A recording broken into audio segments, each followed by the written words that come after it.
मेरा नाम सैयद जलील हुसैन है। मैं यहाँ सेंट्रल रिसर्च इंस्टीट्यूट ऑफ यूनानी मेडिसिन में डायरेक्टर की पोस्ट से रिटायर्ड हुआ हूँ और तकरीबन 15 साल से प्रैक्टिस में हूँ और मैं हिंदुस्तान का सबसे सीनियर मोस्ट एमडी हूँ यूनानी साइड से।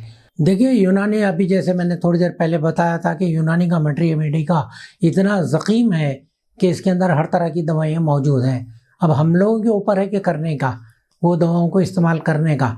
अगर वो इस्तेमाल करते हैं हम लोग तो इंशाल्लाह हर मर्ज़ का इलाज हो सकता है। अच्छा, दूसरी बात ये है कि अब आजकल की पब्लिक और आजकल के नौजवानों में जो है ज़्यादा अट्रैक्टिव चीज़ों पे जल्दी राग़िब होते हैं। अब ज़ाहिर बात है कि मॉडर्न हॉस्पिटल जो इतने अट्रैक्टिव होते हैं तो इमीडिएटली कभी कुछ होता है, कोई हार्ट में भी अगर कोई प्रॉब्लम आ जाता है तो इमीडिएटली हॉस्पिटल भागते हैं, हालांकि वहाँ ज़रूरत नहीं होती। अच्छा, दूसरी एक इम्पॉर्टेंट बात हार्ट के सिलसिले में मैं बताऊँ कि बहुत से लोगों को हार्ट का मर्ज़ ही नहीं रहता, सिर्फ चेस्ट में पेन रहता है। वहाँ जब हॉस्पिटल पहुँचते हैं तो हर डॉक्टर का ये सिस्टम बना हुआ है कि सीधा उसको एंजियोग्राम तक खींच देना। एंजियोग्राम तक खींचने के बाद में मेरे पास का जो मेरा अपना तजर्बा जो है कि लगभग सभी के चंद का मैं 5-10% समझिए ऐसा है कि जिसको ब्लॉक नहीं होता, लेकिन जब सारे लोगों को ब्लॉक होता है।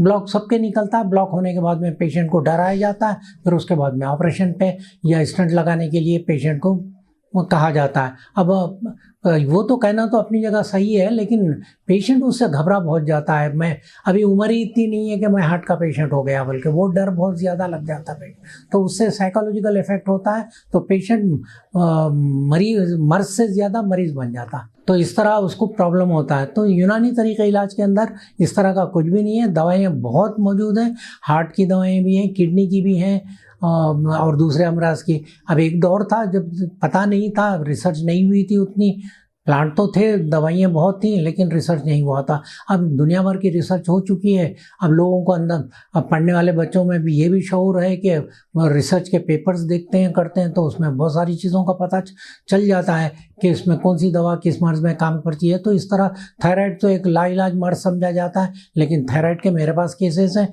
थायराइड एकदम बिल्कुल ही कम वक्त के अंदर बिल्कुल नॉर्मल, क्या फिर दवाइयाँ ही बंद हो जाती, एलोपैथिक दवा टोटल बंद हो जाती, और उसके बाद में महीने 1.5 महीने के बाद में देसी दवा भी बंद हो जाती, थायराइड नॉर्मल हो जाता है। तो अब ये पुरानी साइंस के एतबार से डॉक्टर्स जो बताते हैं कि पूरी उम्र खाना पड़ेगा, ऐसा बिल्कुल नहीं है। नहीं, मैं अटैक आने के बाद में तो कुछ भी नहीं कर सकते, तो इमीडिएटली डॉक्टर के पास जाना ही जाना है। आने से पहले एहतियात में वही सब एहतियातें करना है कि हार्ट अटैक आए नहीं आए तो फिर वो खाने में थोड़ा परहेज़ करना है, एक्सरसाइज करना है और दूसरी चीज़ों का इस्तेमाल करने में एहतियात बरतना है। सिगरेट नहीं पीना है, शराब नहीं पीना है, गुटखा बिल्कुल नहीं खाना है। तो ऐसी चीज़ों में एहतियात करें तो फिर किसी को भी अटैक नहीं आएगा, कोई हार्ट की ऐसी बीमारी भी नहीं आएगी। देखिए, हार्ट अटैक आने से पहले सबसे पहले तो सीने में दर्द आता, गर्दन में दर्द होगा, सीने में जकड़न का एहसास होगा, हाथ खींचेगा, पेन आएगा, सांस रुकती भी महसूस होने लगेगी। जैसे ही ये सिम्टम होने लगे इमीडिएटली डॉक्टर के पास चले जाए, उसमें फिर फर्स्ट एड दे दी जाएगी, इंशाल्लाह जब भी समझ जाएगा पेशेंट। मगर एहतियात तो उसको करना पड़ेगा पेशेंट को। यही सब, गले में दर्द आ जाना, सीने में पेन आना, सांस रुकना, हाथ खींचना, ये सब उसकी हार्ट की सिम्टम है। ये